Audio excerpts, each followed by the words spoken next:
19 जून 1576 हल्दी घाटी की जंग के अगले ही दिन मानसिंह हल्दी घाटी के दर्रे को पार कर गोगुंदा पर चढ़ाए, पर नगर खाली था। राणा प्रताप सिंह पहले ही कुंभलगढ़ की ओर रवाना हो चुके थे। जालोर और सिरोही मुगलों के अधीन आ गए और नाडौल पर बल से कब्जा हो गया। राणा के अधीन बचे मेवाड़ को चौतरफा घेरा जा चुका था, पर मुगलों को भी इस पराई जमीन में कठिनाइयों की कमी नहीं थी। कमी अगर किसी चीज़ की थी तो भोजन पानी की। राणा का पीछा अरावली के इन अनदेखे अनजाने पहाड़ों में करना असंभव था, तो मानसिंह और आसफ खान 3 महीने बाद वापस अकबर के पास चले गए। उनके जाते ही महाराणा ने फिर हारे हुए इलाकों को जीतना शुरू कर दिया। ईडर में भी हलचल शुरू होने लगी। अकबर खुद शिकार के बहाने शाही लश्कर लेकर गोगुंदा पहुंचा, तो महाराणा फिर अरावली की ओर चल दिए। कुतुबुद्दीन खान और मानसिंह को राजा भगवंत दास के साथ राणा के पीछे भेजा गया। सेना की एक टुकड़ी ईडर की तरफ भी भेजी गई। अकबर खुद मोही में था और कुछ और जगह मुगल चौकियां बैठाई गई, ताकि राणा जब भी पहाड़ों से उतरे उन्हें पकड़ा जा सके। भगवंत दास को महाराणा को ढूंढने में कोई सफलता नहीं मिली, तो वो वापस अकबर के पास चले गए। अकबर फिर मालवा की ओर बढ़ा और राणा ने तुरंत ही गोगुंदा और मोही कब्जा लिए। अकबर ने फिर सेना भेजी, राणा फिर पहाड़ को चले। ये सेना जैसे ही हटी, फिर वही सिलसिला। फिर अकबर ने मेवाड़ नरेश को काबू में लाने के लिए बड़ी जंग की तैयारी की। शाहबाज खान बख्शी को सेना लेकर कुंभलगढ़ पर कब्जा करने भेजा गया। महाराणा उस समय किले में ही थे और उन्होंने मुगलों की चढ़ाई को पूरी तरह रोक दिया, पर एक बड़ी तोप के फट जाने से मेवाड़ को भारी क्षति हुई और अगली रात को राणा फिर बांसवाड़ा की ओर चले गए।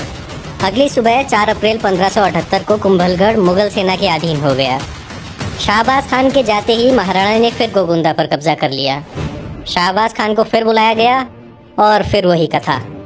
शाहबाज खान फिर आया और इस बार मुगल सेना ने निरंतर राणा का पीछा किया। उन्हें एक से दूसरी जगह लगातार भागते रहना पड़ा। अंततः वो मेवाड़ छोड़ जसवंतपुरा को चले गए। शाहबाज खान भी वापस फतेहपुर सीकरी लौट गया। संकट की इस घड़ी में प्रताप से भामा शाह मिले, जो चित्तौड़ के एक नगर सेठ थे। उन्होंने अपनी पूरी धन दौलत राणा को दे दी, जो लगभग इतनी थी कि 5000 सैनिकों को 12 सालों के लिए संभाल सके। वहीं शाहबाज खान बख्शी के बाद अब्दुल रहीम खाने खाना को अजमेर का गवर्नर बनाया गया, जो उतने काबिल नहीं थे। राणा प्रताप ने अब पूरी शक्ति और सेना को एकत्र कर 1582 में देवेर पर हमला कर दिया और थानेदार सुल्तान खान गोरी को राणा के बेटे कुंवर अमर सिंह ने मार डाला। इसके बाद आमेट और मदरिया की चौकियां भी मेवाड़ के हाथ आ गई। कुंभलगढ़ पर अगले साल कब्जा हो गया और केवल 1-2 सालों में ही महाराणा के हाथ पूरा पश्चिमी मेवाड़ आ गया। अब्दुल रहीम खाने खाना की कमजोरी देखते हुए 1584-85 में जगन्नाथ कछवा को मेवाड़ भेजा गया, पर गैस कीजिए फिर क्या हुआ। 1585 के बाद मुगल सेना का इधर उधर के मसलों को देखना ज्यादा जरूरी था। अकबर की साम्राज्यवादी दृष्टि भी अब दक्षिण की तरफ थी। मेवाड़ पर मुगल दबाव घटते ही महाराणा ने एक एक कर पूरे मेवाड़ पर अधिकार कर लिया, सिवाय चित्तौड़ और मांडल के। अगले 12 साल उन्होंने सापेक्ष रूप से शांति में बिताए।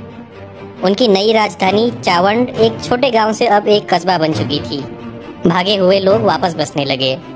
19 जनवरी 1597 में उनकी मृत्यु चावंड में ही हुई। उनके बाद राणा अमर सिंह ने अगले 18 साल तक मुगलों का विरोध किया, जंगें लड़ी, पर 1615 में उनके और शहजादे खुर्रम के बीच आखिरकार संधि हो ही गई। मुगल मेवाड़ संबंध आगे भी बिगड़ते बनते रहे, पर एक बात स्पष्ट थी, मेवाड़ कभी भी बलपूर्वक मुगल साम्राज्य का हिस्सा नहीं बना, बल्कि केवल वार्ता और संधि ही दोनों को साथ ला सकी। If you like this history fact, then please subscribe and share with your friends also. मैं ऐसे ही वीडियोस लेकर आऊँगी आपके लिए content based and government exam based and interesting facts के साथ। So till then take care, bye bye friends, मिलते हैं नेक्स्ट वीडियो में।